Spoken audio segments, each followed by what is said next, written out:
जिस ज़मीन में पानी नहीं जाता वहाँ की फसलें खराब हो जाती है, और जिस समाज में संस्कृति और संस्कार नहीं होता उस समाज की नस्लें खराब हो जाती है।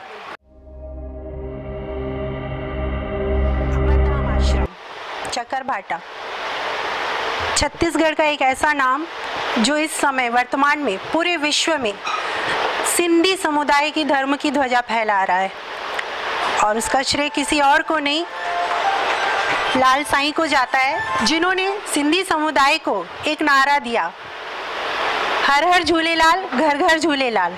इसके पीछे उनको ये प्रेरणा कहाँ से मिली? ये नारा हर हर झूलेलाल घर घर झूलेलाल का जो उद्देश्य ये है कि समाज को भगवान झूलेलाल से जोड़ना। क्योंकि मैंने अपने समाज में एक कमी देखी। कमी ये देखी कि कभी मुसलमान को ये नहीं कहना पड़ता है खुदा को मानो, ईसाई को ये नहीं कहना पड़ता कि आप जीसस को मानो, पंजाबी को ये नहीं कहना पड़ता है कि गुरु नानक को मानो, परंतु समाज के लोगों को, सिंधी समाज के लोगों को ये कहना पड़ता है कि झूलेलाल को मानो। क्योंकि हमारे समाज में दो तरीके से बंटवारा है।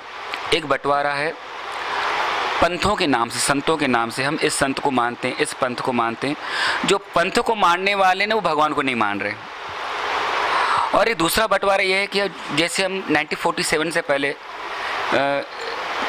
हिंदुस्तान पाकिस्तान का विभाजन हुआ, तो जो जिस नगर में, जिस कस्बे में, जिस गांव में रहते थे, आज भी भारत भूमि में रहने के बावजूद भी आज भी उस गांव और उस कस्बे का नाम लेते हैं कि हम वहाँ से हैं, हम दादू से हैं, लाड़काने से हैं। तो हमने कहा कि आपके पंथ और तर अलग हो सकते हैं, परंतु हम सबका इष्ट देवता भगवान झूलेलाल एक ही है।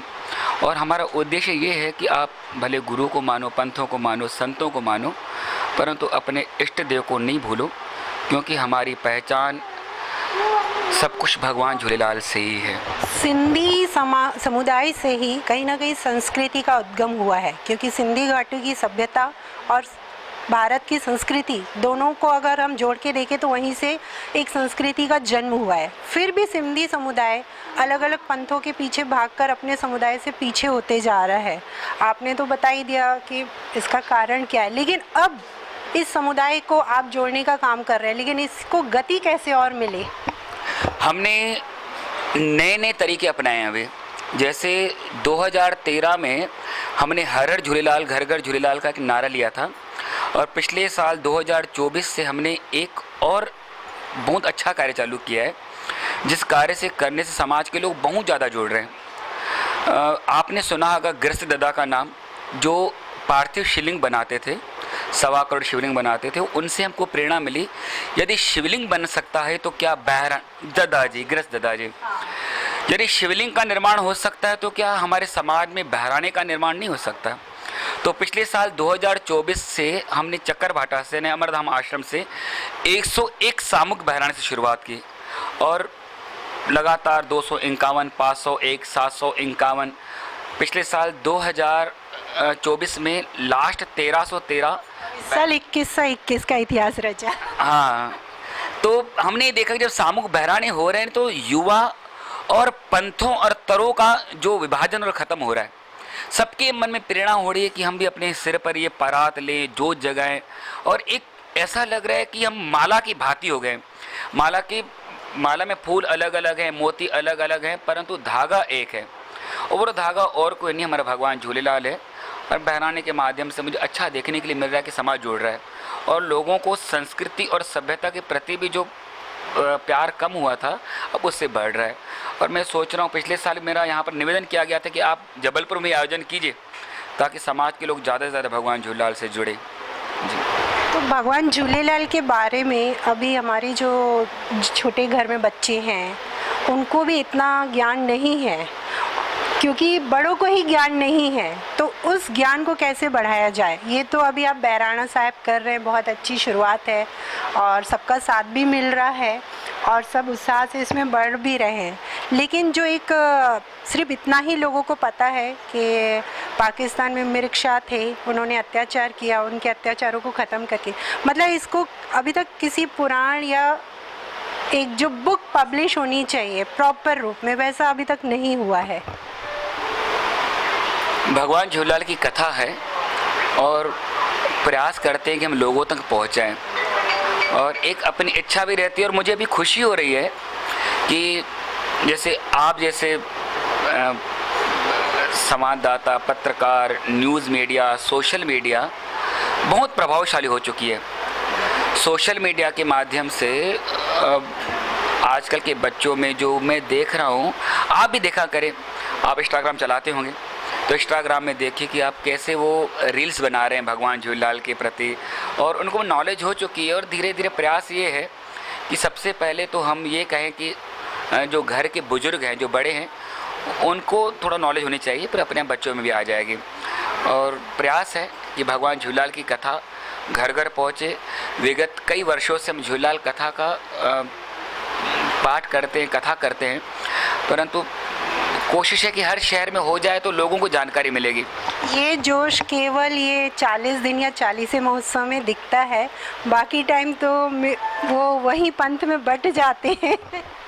हाँ, मैं इसलिए सबको कहता हूँ कि आप भगवान झूलेलाल को चेटी चंड और चालीहो मत याद करो, बाकी भी दिन भगवान के हैं जी। बाकी भी दिन अगर देखा जाए, शुक्रवार के दिन भगवान झूलेलाल के मंदिर में ज़रूर जाएं, रोज़ जाना चाहिए।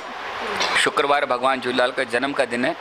और इसके अलावा हम जो शुक्ल पक्षी द्वितीया तिथि, जिसको हम चंद्र दर्शन कहते हैं, उस दिन हमको ज़रूर से ज़रूर हर संडे को भगवान झूलेलाल के मंदिर में जाना चाहिए, और जो नदी तालाब में अक्षत यानी अक्खा अर्पण जरूर करना चाहिए। अच्छा, इसमें जोत का भी विशेष महत्व रहता है, झूलेलाल की जोत जलानी चाहिए, क्योंकि आपको भी मालूम होगा 30 मार्च के दिन, 30 मार्च को दैनिक भास्कर के द्वारा इस दास को बहुत बड़ा एक उपहार मिला।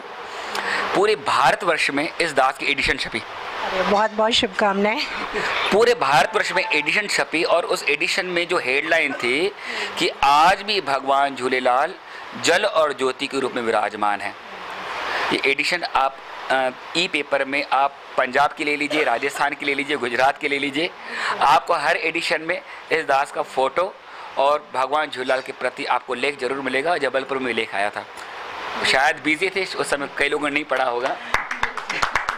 बहुत बढ़िया। सिंधी समुदाय व्यापार में तो बहुत तरक्की कर रहा है, लेकिन अन्य क्षेत्रों में भी उसे आगे आकर समाज के लिए कुछ करना चाहिए। सिंधी को ना हर चीज़ में आगे बढ़ना चाहिए, और हर चीज़ में आगे है। हाँ? नहीं, प्रशासनिक में अभी कहीं ना कहीं जैसे आर्मी, डिफेंस या इस तरह की और जो सुविधाएं हैं, उसमें भी उसको आगे आना चाहिए। बिल्कुल सही कह रहे हैं। अभी समाज पहले क्या था कि 1947 से लेकर आप ये सोचो कि जिस समाज को रहने के लिए घर नहीं हो, खाने के लिए खाना नहीं हो, वो समाज उस समय क्या करे? वो अपनी व्यवस्था करे कि अपनी संस्कृति को बचाए। नहीं, अभी तो वो बहुत समृद्धि की तरफ बढ़ रहे हैं। अभी वो समृद्ध हो चुका है, अभी अपने आप में मजबूत हो चुका है। तो अब मैं अपने आँखों से कई ऐसे व्यक्तियों से मिला हूँ, जो मैं बीच में मेरा खंडवा जाना हुआ था, तो मुझे मालूम पड़ा कि खंडवा में एक समाज का एक व्यक्ति है जो मेजर है मिलिट्री में। और इसके अलावा हम देख रहे हैं कि अभी जो सैनिक एयर है, तो उसमें भी हमारे समाज के लोग गए हैं, और हर फील्ड में समाज के लोग जा रहे हैं, और धीरे धीरे अब मुझे लग रहा है कि बढ़ रहा है। और राजनीति में भी हमारे जबलपुर का तो नाम विशेष आता है अशोक रोहाणी की जी नाम से। हर फील्ड में डॉक्टर, हाँ, लाल कृष्ण आडवाणी जी तो हमारे, वो तो एक रीढ़ की हड्डी है समाज की। तो हर फील्ड में समाज अब ध्यान दे रहा है और देगा, क्योंकि अब वो खुश हो चुका है, संपन्न हो चुका है, अब उनको दूसरी बातों में ध्यान जा रहा है अभी जी। सिंधी समुदाय की संस्कारों और धर्म संस्कृति की जड़ों को मजबूत करते हुए साईं जी उस जनता के लिए जो भारत में तो है, भारत के बाहर भी है, क्या संदेश देना चाहेंगे आप?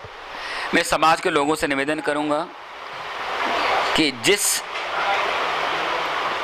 जमीन में पानी नहीं रहता, जिस ज़मीन में पानी नहीं जाता, वहाँ की फसलें खराब हो जाती है, और जिस समाज में संस्कृति और संस्कार नहीं होता, उस समाज की नस्लें खराब हो जाती है। तो इसलिए मैं निवेदन करूँगा, अपने बच्चों को धन देने से ज़्यादा संस्कार और अपने इष्ट से जरूर परिचय कराएं।